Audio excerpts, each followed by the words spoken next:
How comes it, Michael, you are thus forgot? I pray you pardon me, I cannot speak. Worthy Montano, you were wont be civil. The gravity and stillness of your youth the world hath noted, and your name is great, in mouths of wisest censure. What's the matter that you unlace your reputation thus, and spend your rich opinion for the name of a night brawler? Give me answer to it. Worthy Othello, I am hurt to danger. Your officer Iago can inform you, while I spare speech which something now offends me. Of all that I do now, nor I ought, by me that said or done amiss this night, unless self-charity be sometimes a vice, and to defend ourselves it be a sin when violence assails us. Now, by heaven, my blood begins my safer guides to rule, in passion having the best judgment coiled, essays to lead the way. Zounds if I stir, or do but lift his arm. The best of you shall sink in my rebuke. Give me to know how this foul rout began, who set it on, and he that is approved in this offense, though he had twinned with me, both at a birth, shall lose me. What in a town of war, yet wild, the people's hearts brimful of fear, to manage private and domestic quarrel, in night and on the court and guard of safety. 'Tis monstrous, Iago, who began it? If partially offend or leagued in office, thou dost deliver more or less than truth. Thou art no soldier. Touch me not so near. I'd rather have this tongue cut from my mouth than it should do offense to Michael Cassio. Yet I persuade myself to speak the truth. Shall nothing wrong him. Thus it is, General. Montano and myself bring in speech.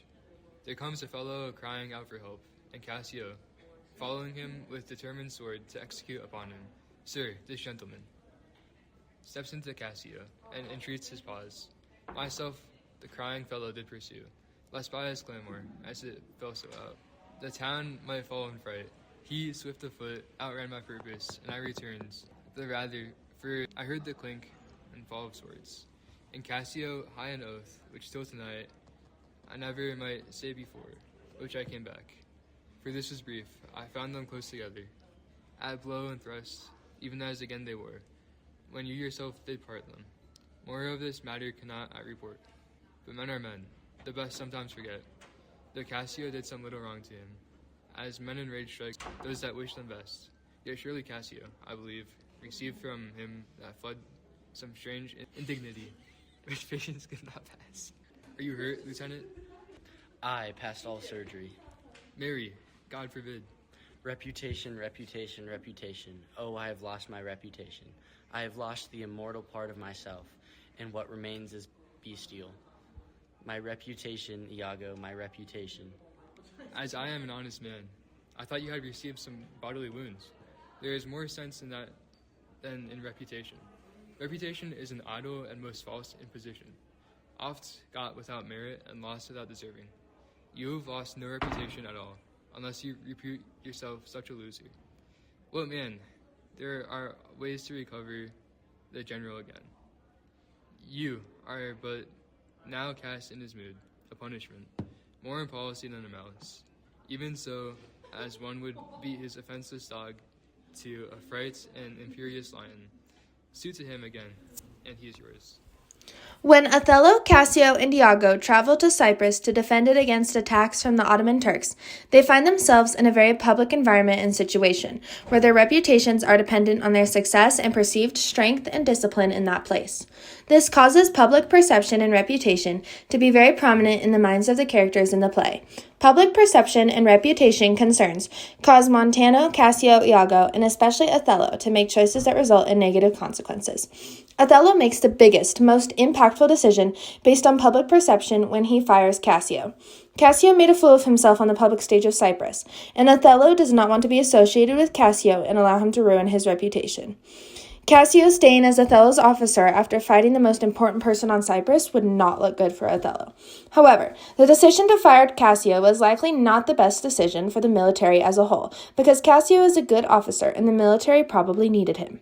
So because of the public setting in Cyprus and how everyone is watching and judging, Othello makes a decision that is best for his appearance, but detrimental to many more people and an entire group.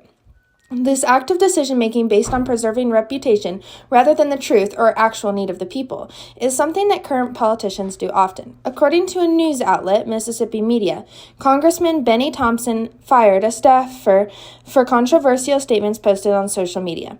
This occurred in the past, but it is a good example of this sort of situation occurring in modern times and by real people. This politician fired someone that made him look bad or encouraged the wrong image, just as Othello did with Cassio. The Harvard Gazette says that in this kind of case, where public perception and reputation is of utmost importance, rather than the best decision for those affected, there are often people who suffer, and often an individual who suffers a great deal, often someone whose reputation is damaged, whose life is turned upside down. This was said by Adair, a Knight professor of the practice of journalism and public policy at Duke University. This is very clearly the case with Cassio in the military. Because Othello made this choice to fire Cassio, Cassio's reputation was completely butchered, and he no longer means anything to anyone and will be seen as a drunken fool who disgraced his general. Not only was the individual of Cassio damaged, but the military suffered as well. In our video, we represent this situation by having a background of a crowd of people watching the characters on the stage, because it shows how Cyprus is public and how people are watching and seeing these events and how that puts pressure on the characters to act a certain way. We also specifically used Legos being acted out by our hands to show how the characters are puppets of Iago, placed on this public Cyprus stage, specifically so that Iago could use it against them. Iago uses the importance of reputation in this public stage to create an environment where he could manipulate people into doing the things he wants, in order to get his way and create a situation that best fits his interests. Public perception was a key factor in Iago's decision to manipulate this people in the way he did. He catered his manipulation to suit the setting of Cyprus. Iago was able to carefully portray Cassio and himself in just the right way in this environment to force Othello to make the decision to release Cassio. This was very strategic, given how Othello values his reputation as a Christian general, even though he is of Turkish descent, and how he is trying to create an image of a Christian general. Iago knew he wanted to be viewed as a good general in the eyes of Montano and the people of Cyprus, and so knew that if he put Othello in such a situation, he would fire Cassio just like he wanted.